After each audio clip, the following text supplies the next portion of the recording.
बिस्मिल्लाहिर्रहमानिर्रहीम। अस्सलाम वालेकुम नाज़रीन।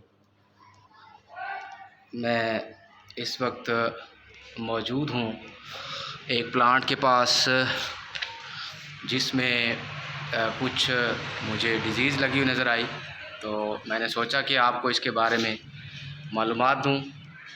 तो आपके सामने एक प्लांट नज़र आ रहा होगा जिसमें हमारे पास इसको डिज़ीज़ लगी हुई है, जिसको अमूमन मिलीबग कहा जाता है। ये यहाँ पर भी आपको नज़र आ रहे होंगे जी।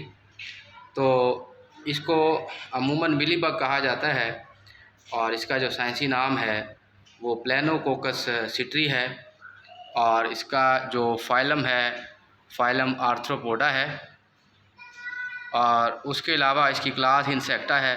फैमिली इसकी है सूडो कोक्सीडा। इसके जो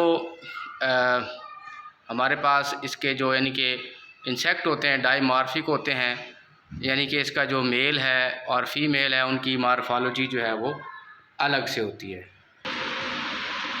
अच्छा जी, इसकी मॉर्फोलॉजी की अगर हम बात करें तो इसमें हमारे पास जो है इसकी मुख्तलिफ़ मॉर्फोलॉजी है। इसकी अगर फ़ीमेल की बात करते हैं, इसकी जो फ़ीमेल है उसके विंग्स नहीं होते और उसके अलावा इनके लेग्स इनके अंदर मौजूद होती हैं, जिसकी वजह से ये मूव कर सकते हैं।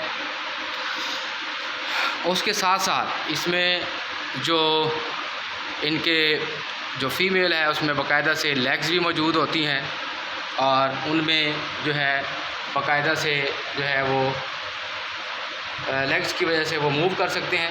ये पोर्शन जो है नज़र आ रहा है, इसके ऊपर भी मिलीबग जो है वो मौजूद है, ये आप देख सकते हैं यहाँ पे। अच्छा, तो इसमें जो मिलीबग है इनमें ये सारे क्या होते हैं, हेमी मेटाबोलस होते हैं। हेमी मेटाबोलस का मतलब ये है कि इनमें जो मेटामॉर्फोसिस होती है वो पार्शल होती है, यानी कि उसमें एग स्टेज होती है, निम्फल स्टेज होती है, लेकिन उसमें जो है वो एडल्ट स्टेज भी होती है, लेकिन इसमें प्यूपा स्टेज जो है वो नहीं होती। और इसकी जो फ़ीमेल होती हैं वो फीड करती हैं, प्लांट का जो सैप होता है उस पर फीड करती हैं।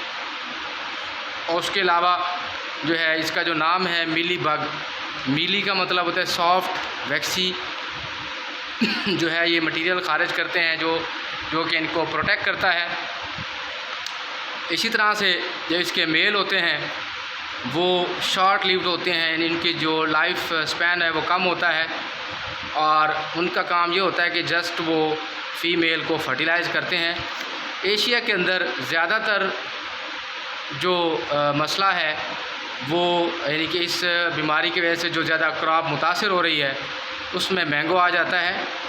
और इसकी जो फ़ीमेल है वो 50 से 100 एग जो है वो देती है और उसके ऊपर बाकायदा से वैक्सी लेयर जो है वो आ जाती है, जिसकी वजह से वो प्रोटेक्ट होते हैं। और जो क्रॉप इस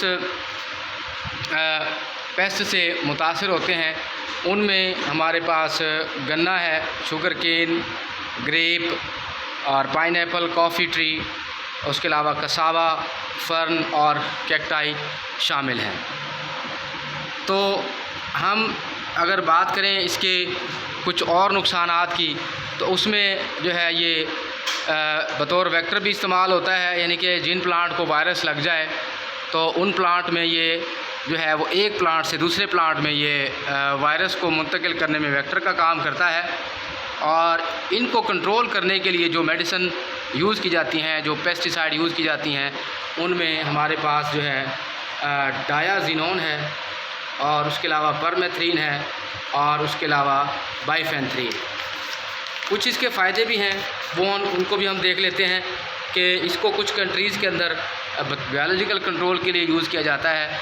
मतलब ये है कि कुछ कंट्रीज़ ऐसे हैं जहाँ पर कैक्टाई प्लांट जो है इन्वेसिव होते हैं, तो वहाँ पर जो है इसको बतौर बायोलॉजिकल कंट्रोल यूज़ किया जाता है, यानी कि कैक्टाई क्रॉप को ख़त्म करने के लिए जो है इसको वहाँ पर इस्तेमाल किया जाता है। उसके अलावा कुछ कंट्रीज़ में लाइक मेक्सिको की अगर हम बात करें तो वहाँ पर इसकी फार्मिंग की जाती है, इसको कल्टीवेट किया जाता है मिलीबग को, और फिर उससे उनको ड्राई करके जो पाउडर बनाया जाता है उसको रेड डस्ट का नाम दिया जाता है।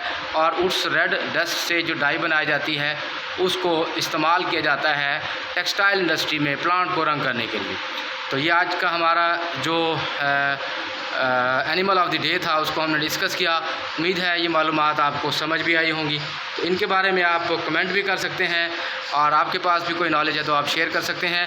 मज़ीद वीडियोस देखने के लिए चैनल के साथ जुड़े रहिए और आपसे गुजारिश है कि चैनल को लाइक कीजिएगा, वीडियो को लाइक कीजिएगा, शेयर कीजिएगा, चैनल को सब्सक्राइब कीजिएगा और कमेंट्स भी कीजिएगा।